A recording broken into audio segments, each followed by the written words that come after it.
Hello everyone. Today మనము Bayes theorem యొక్క statement ఇంకా దాన్ని ఎలా ప్రూవ్ చేయాలో చూద్దాము. సో బేస్ థీరం యొక్క స్టేట్మెంట్ వచ్చేసి if E1, E2 and so on En are n mutually exclusive events with probability xi does not equal to 0, then for any event A is the subset of union I equal to 1 to n ei such that P of A greater than or equal to 0, then show that probability of ei by A equal to probability of ei into probability of A by ei divided by summation of I equal to 1 to n P of ei into P of A by ei. So మనము ప్రూఫ్లోకి వెళ్ళే ముందు మనం కొన్ని main concepts తెలుసుకోవాలి. ఏంటంటే mutually exclusive events అంటే ఒక event ఇంకొక ఈవెంట్ మీద ఏ విధంగా డిపెండ్ అవ్వవు. లైక్ ఎగ్జాంపుల్ వచ్చేసి చూడండి, ఈ వెన్ డయాగ్రామ్లో మనకి 2 ఈవెంట్స్ ఉన్నాయి, ఏ అండ్ బి. సో ఈ రెండు ఏ విధంగా కూడా ఒకదాని మీద ఒకటి డిపెండ్ అవ్వట్లేదు. సో ఇలాంటి ఈవెంట్స్ని మనము మ్యూచువల్లీ ఇండిపెండెంట్ ఈవెంట్స్ లేదా మ్యూచువల్లీ ఎక్స్క్లూజివ్ ఈవెంట్స్ అని అనొచ్చు. సో ఇంకా నెక్స్ట్ మెయిన్ వచ్చేసి కండిషనల్ ప్రాబబిలిటీ. ఈ బేస్ థియరం అంతా మనము కండిషనల్ ప్రాబబిలిటీ బేస్ చేసుకుని ప్రూవ్ చేస్తాము. సో మనకి కండిషనల్ ప్రాబబిలిటీ ఏంటంటే the probability of event A when another event B has already occurred. అంటే మనము ప్రాబబిలిటీ ఆఫ్ ఏని ఫైండ్ అవుట్ చేయాలి ఎప్పుడంటే బి అనే ఈవెంట్ ఆల్రెడీ అక్కర్ అయినప్పుడు. సో కండిషనల్ ప్రాబబిలిటీ యొక్క ఫార్ములా వచ్చి P of A given B equal to probability of A intersection B by probability of B. So ఇప్పుడు మనము ప్రూఫ్ని చూద్దాము. బేస్ థియరం ఒకటి మనకి ఇక్కడ స్టేట్మెంట్లో ఏమి ఇచ్చారు, సో అది రాసుకుందాం. If E1, E2 and so on En are n mutually exclusive events. So మనము నేను ముందే చెప్పాను కదా కండిషనల్ ప్రాబబిలిటీని యూజ్ చేస్తామని. సో ఇప్పుడు మనం కండిషనల్ ప్రాబబిలిటీ యొక్క ఫార్ములాని యూజ్ చేసి మనం ఇక్కడ రాస్తున్నాము. సో మనకి ఈ బేస్ థియరంలో మనం 2 ఈవెంట్స్ని యూజ్ చేస్తున్నాం. P ఆఫ్ ఏ ఇంకా ei అనే ఈవెంట్ని యూజ్ చేస్తున్నాం కాబట్టి probability of ei by A equal to, ఇది ఎలా రాస్తామంటే కండిషనల్ ప్రాబబిలిటీ యూజ్ చేస్తున్నాము. So P of ei by A equal to P of A intersection ei by P of A. మనము ఈ ఈక్వేషన్లో ఇక్కడ డివైడ్ చేస్తున్న P ఆఫ్ ఏని దీన్ని ఇటు సెండ్ చేస్తే మల్టిప్లై అవుతుంది. సో మనము ఇలా రాయొచ్చు, P of ei by A into P of A equals to P of A intersection ei. మనము ఈ ఈక్వేషన్ని 1గా కన్సిడర్ చేస్తున్నాం. సో ఈక్వేషన్ 1 మనము ఈ ఈక్వేషన్ 1 ఎలా రాసామో అలాగే మన ఈక్వేషన్ 2 కూడా రాయొచ్చు. ఎలా అంటే ఈ ఈక్వేషన్ 2లో మనము ఫస్ట్ ఏని తీసుకుంటున్నాం, తర్వాత ei అనే ఈవెంట్ని తీసుకుంటున్నాము. కండిషనల్ ప్రాబబిలిటీని బేస్ చేసుకుని మనము P ఆఫ్ ఏ బై eiని ఇలా రాయొచ్చు, P of A intersection ei by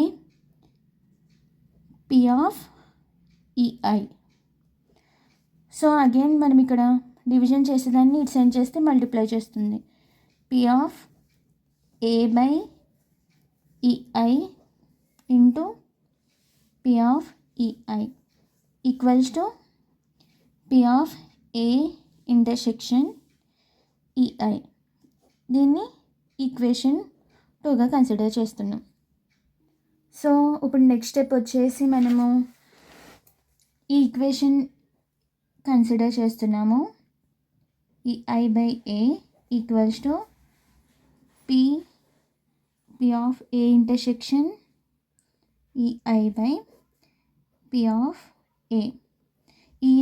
ఇది మనము ఇక్కడ ఫస్ట్ ఈక్వేషన్ పైన ఉంది కదా, దీని ద్వారా రాసుకున్నాము. సో ఈ ఈక్వేషన్లో మనము సెకండ్ ఈక్వేషన్ని సబ్స్టిట్యూట్ చేయాలి. Substitute equation 2 in above equation.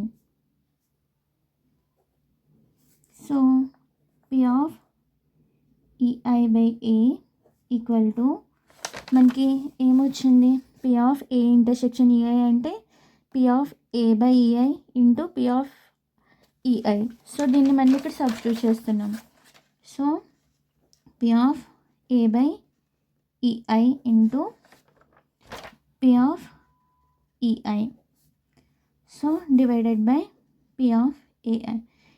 దీన్ని మనం ఈక్వేషన్ 3 కింద కన్సిడర్ చేస్తున్నాము. మనం ఇప్పుడు మనకి స్టేట్మెంట్లో ఆల్రెడీ ఇచ్చారు ఏంటంటే, for any event A is the subset of union of I equal to 1 to n EI. So such that P of A is greater than or equal to 0. సో మనం ఏం రాయొచ్చు, A is the subset of from statement A is the subset of I equal to 1 to n EI. So మనం దీన్ని ఎలా రాయొచ్చు, A equal to A intersection of union of I equal to 1 to n EI. మనం intersection అని ఎలా రాస్తున్నామంటే subset అంటున్నాం కదా. So ఇది ఒక EI అనే ఈవెంట్, ఇందులో A అనేది ఉంది అంటే A is the subset of EI. So ఇప్పుడు మనము దీన్ని ఎక్స్పాండ్ చేద్దాం. ఏ ఇంటర్సెక్షన్ ఆఫ్ EI అంటే ఏంటి, మనం I equal to 1 to n దాకా ఉన్నాయి కదా. So E1 union E2 and so on EN. So A intersection E1 union A intersection E2 union and so on A intersection ENని మనం ఇలా రాయొచ్చు, సమ్మేషన్ కింద రాశాను. Summation of I equal to 1 to n A intersection EI. So next స్టెప్లో applying probability on both sides. So ఏమవుతుంది, probability of A equal to probability of summation of I equal to 1 to n A intersection EI. So probability మనం లోపలికి apply చేస్తే equation ఇలా అవుతుంది. మనకి ముందే తెలుసు from equation 2 P of A intersection EI ఏంటో అనేది తెలుసు కదా, దాన్ని మనం ఇక్కడ సబ్స్టిట్యూట్ చేద్దాం. So P of A equal to summation of I equal to 1 to n P of A by EI into P of EI. So మనకి P of AI value అనేది వచ్చింది. మనము ఈ P of AIని మన ఈక్వేషన్ 3లో మనం substitute చేయాలి. So ఇక్కడ చూడండి, P of EI by A equal to P of A by EI into P of EI ఉంది కదా, divided by P of AI. ఈ ప్లేస్లో మనకు వచ్చిన ఈ ఈక్వేషన్ని సబ్స్టిట్యూట్ చేయాలి.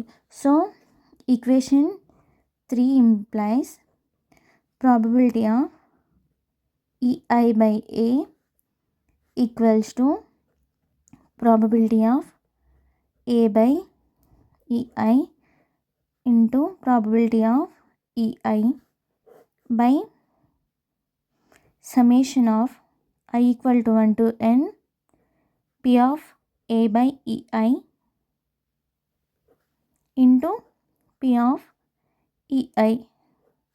సో మన థీరం అనేది ప్రూవ్ అయిపోయింది. దీన్ని మనం ఇలా రాయొచ్చు, P of EI by A equal to P of EI into P of A by EI by summation of P of EI into P of AI.